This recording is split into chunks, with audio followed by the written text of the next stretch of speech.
On le fait tous les jours, et souvent sans même y réfléchir. Un café le matin avec un antidouleur, un verre de lait avec une vitamine. Ça a l'air de rien, hein. Et pourtant, cette association, qui nous semble si banale, peut parfois cacher des interactions vraiment puissantes, avec des conséquences inattendues et même dangereuses. La question peut sembler un peu choc, je vous l'accorde, mais elle est au cœur d'un phénomène scientifique bien réel et très bien documenté. Pour bien comprendre de quoi on parle, on va plonger directement dans l'interaction aliment-médicament la plus célèbre qui soit. Allez, c'est parti. Explorons ce fameux effet pamplemousse. C'est un cas d'école vraiment fascinant qui illustre à la perfection comment un aliment tout simple, un aliment du quotidien, peut changer radicalement l'action d'un médicament. Alors voilà le truc, le point crucial. Prendre certains médicaments avec du jus de pamplemousse peut multiplier leur concentration dans le sang. Et là, une dose qui est censée être normale et thérapeutique peut soudainement se transformer en surdosage.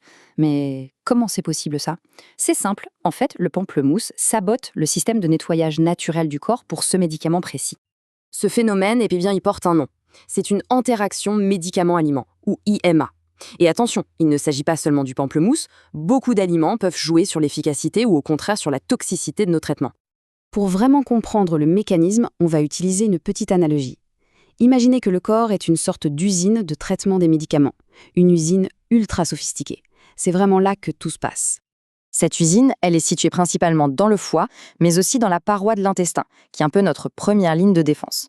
Son rôle, décomposer les substances étrangères, comme les médicaments, pour que le corps puisse les utiliser comme il faut, puis les éliminer en toute sécurité. Bon, ce schéma peut faire un peu peur, mais pas de panique, c'est bien plus simple que ça en a l'air. En gros, c'est juste le catalogue des petites machines de notre usine. Ces machines, ce sont des enzymes. Et la famille la plus importante s'appelle cytochrome P450, ou CIP pour les intimes. Ce sont les ouvrières spécialisées de notre usine corporelle. Et le plus fou dans tout ça, c'est qu'une seule de ces enzymes, une véritable super ouvrière qui s'appelle CIP3A4, est responsable du traitement de plus de la moitié des médicaments qu'on utilise. Plus de 50%. C'est la star incontestée de notre usine. Alors, en temps normal, tout se passe bien. Le processus est fluide, le médicament arrive dans l'usine, l'enzyme CIP3A4 fait son boulot, elle le décompose, et la juste dose passe dans le sang pour agir. L'usine tourne à plein régime, tout est sous contrôle. Parfait. Mais voilà que le pamplemousse entre en jeu. Il contient des substances qui agissent comme de véritables saboteurs. En gros, il met l'enzyme CIP3A4 hors service. Et là, c'est la pagaille. La chaîne de montage s'arrête net. Ça crée un embouteillage monstre de médicaments non traités qui s'accumulent et finit par inonder l'organisme. Et ça, c'est le surdosage. Le pamplemousse, c'est vraiment l'exemple le plus connu, mais il est très très loin d'être le seul. On va voir rapidement quelques autres combats assez courants entre ce qu'on mange et ce qui nous soigne. Prenons par exemple les anticoagulants comme la warfarine. Leur but, c'est de fluidifier le sang. Or, la vitamine K, qu'on trouve en masse dans les légumes verts, comme les épinards ou le chou, fait exactement le contraire. Elle aide le sang à coaguler. C'est un combat direct.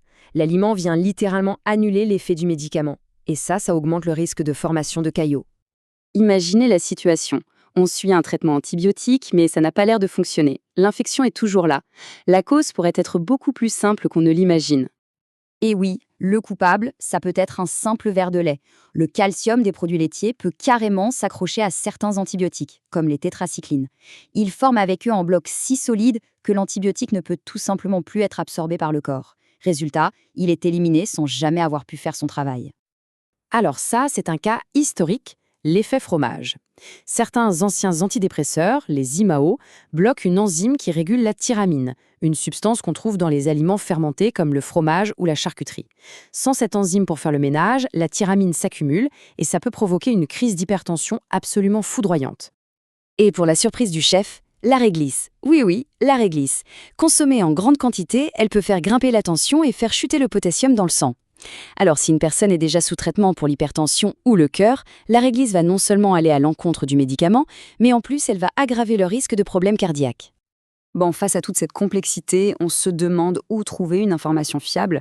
Eh bien, la réponse se trouve souvent juste là, au comptoir de la pharmacie.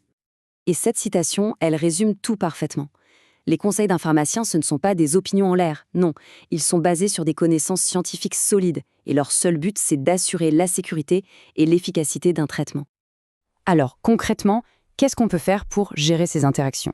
Il y a quelques gestes simples mais vraiment efficaces.